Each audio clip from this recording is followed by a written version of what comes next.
Bonjour, aujourd'hui courte vidéo sur du mulching avec du broyat. Alors là, en premier plan, vous voyez un magnolia de Suzanne qui est en fin de floraison. Sa floraison dure comme assez longtemps, c'est super, et il sent très très bon. J'ai déjà fait une vidéo sur lui.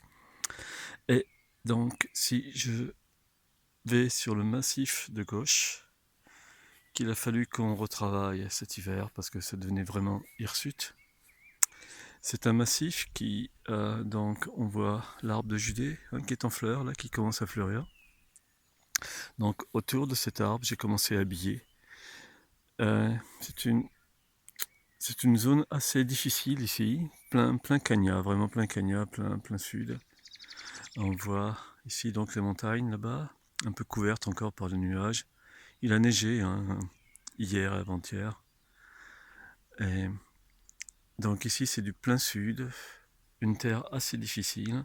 Donc j'ai décidé de planter des rosiers de la famille des rugosa, donc des rosiers très robustes, mais qui en fait font que l'entretien est très difficile derrière. Donc là, il a fallu que je taille pas mal, au contraire de mes habitudes, hein. Mais il a fallu que je taille beaucoup pour enlever le bois mort, nettoyer. Dedans, il y avait des ronces qui poussaient, il y avait des troènes, des lauriers, ça, c'est bon, et X, des ronces évidemment. Mais je crois que je l'ai dit tout à l'heure. Donc il a fallu nettoyer ça vraiment sérieusement. Et donc, il se trouve que la ville de Saint-Giron a élagué tardivement des platanes et j'en ai profité pour aller chercher du broyat, donc de platane. Donc cette zone, je l'ai préalablement nettoyée grossièrement à la main et puis j'ai mis cette couverture de broyat. Je vais très certainement mettre une deuxième, pas de suite, mais d'ici une quinzaine de jours, peut-être, quelque chose que 3 semaines peut-être. Donc j'ai pas totalement fini le nettoyage. Là, on voit ici donc le massif. Je vais en profiter pour broyer jusqu'à ce Buddleia. Vous verrez, c'est le Buddleia en fleurs, il est magnifique. C'est un Buddleia pas très très connu. Il s'appelle Alternifolia, à petites feuilles. Et il est beaucoup plus précoce que l'autre en fleurs.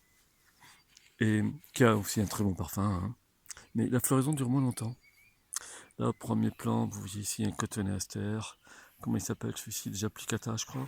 Je vais voir son étiquette. Oui, c'est Plicatum, pardonnez-moi. Plicatum.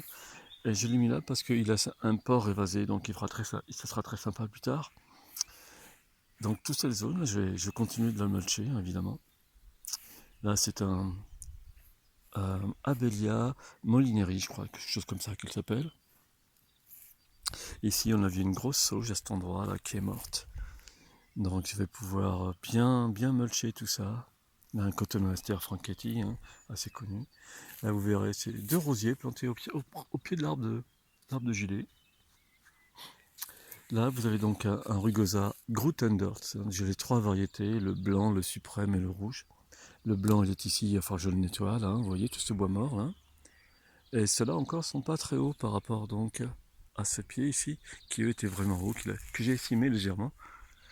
Et que très certainement après la floraison, disons, pendant la floraison, je veux dire en fait, quand tu auras des les fleurs, quand elles vont commencer à faner, je vais tailler les cimes, je vais petit à petit pour redescendre ses pieds en fait. Là, c'est un Caryopteris qui fleurit bleu, que vous verrez aussi évidemment cet été. Derrière, il y a des sauges que j'ai commencé à nettoyer, mais là, il va falloir que je coupe un peu plus sévèrement les tiges, ça fait pas très joli. Et à sa base, on voit il y a beaucoup de tiges qui prennent, c'est super. Là, on a un arbuste que nous aimons beaucoup, qui était vraiment très gêné, on le voit d'après son port. C'est l'Anisodontea. C'est le seul arbuste au monde qui arrive à fleurir 12 mois dans l'année. Même ici, l'hiver, eh bien écoutez, il a quelques fleurs, malgré quelques gelées. Des petites gelées, ici nous avons des toutes petites gelées qui ne durent pas longtemps. Et je suis très content parce qu'à sa base, il refait des bébés, donc il va pouvoir refaire une jolie touffe. Et là, j'en ai profité pour faire quelques petites boutures.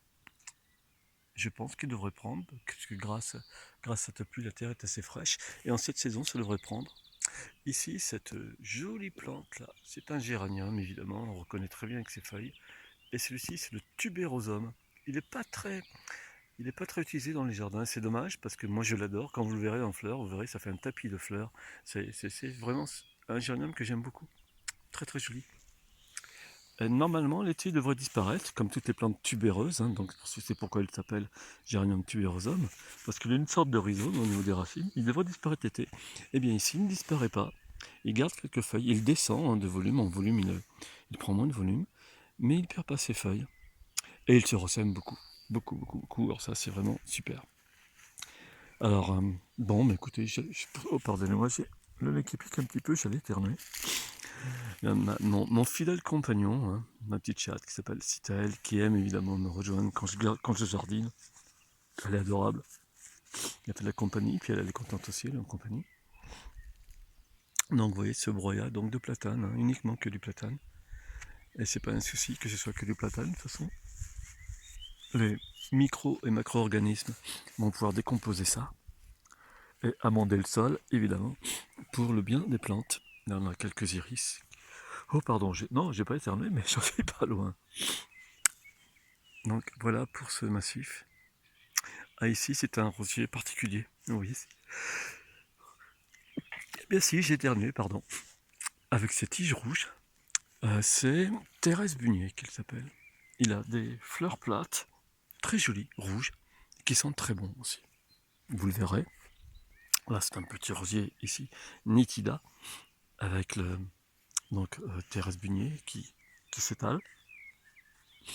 Ici, c'est la rose d'Oretch, et qui est pas très saine, hein, on le voit là, mon Raymond. Elle se plaît pas ici. Elle sent très très bon, la rose d'Oretch. Voilà pour ce massif de broyat. Je vous dis à demain si le temps le permet, évidemment. Ah, si peut-être autant vous montrer aussi, mais que tout le monde connaît, une vivace que j'adore. Là, vous avez un fusain. L'acanthe, j'adore l'acanthe hein, pour son feuillage comme ça, exubérant, luisant, magnifique. Évidemment, c'est en floral, quand elle fleurit, elle est magnifique. Je l'aime beaucoup. Et elle se ressème là dans ces parterres donc de broyat. J'ai pu en préserver quelques petits semis qui sont faits. Et ça sera très sympa si d'ici quelques années, si ça sera un massif d'acanthe, très certainement. Voilà. Allez, je vous dis à demain.